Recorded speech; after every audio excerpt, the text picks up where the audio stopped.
Now the serpent was more cunning than any beast of the field which the Lord God had made. Has God indeed said, "You shall not eat of every tree of the garden"?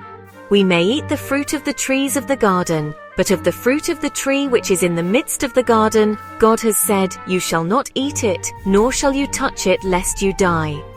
You will not surely die. For God knows that in the day you eat of it your eyes will be opened, and you will be like God, knowing good and evil. So when the woman saw that the tree was good for food, that it was pleasant to the eyes, and a tree desirable to make one wise, she took of its fruit and ate. She also gave to her husband with her, and he ate. Then the eyes of both of them were opened, and they knew that they were naked, and they sewed fig leaves together and made themselves coverings. And they heard the sound of the Lord God walking in the garden in the cool of the day, and Adam and his wife hid themselves from the presence of the Lord God among the trees of the garden. Where are you? I heard your voice in the garden, and I was afraid because I was naked, and I hid myself. Who told you that you were naked? Have you eaten from the tree of which I commanded you that you should not eat? The woman whom you gave to be with me, she gave me of the tree, and I ate. What is this you have done? The serpent deceived me, and I ate. Because you have done this, you are cursed more than all cattle, and more than every beast of the field.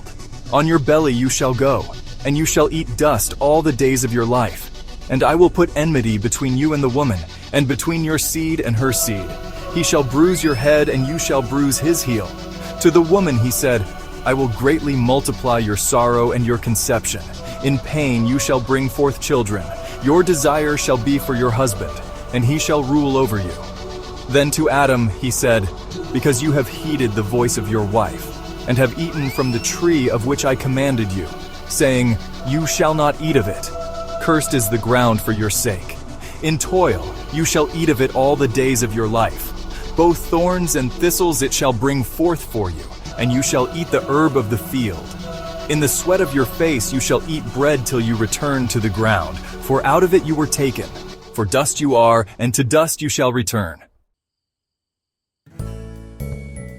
And Adam called his wife's name Eve because she was the mother of all living.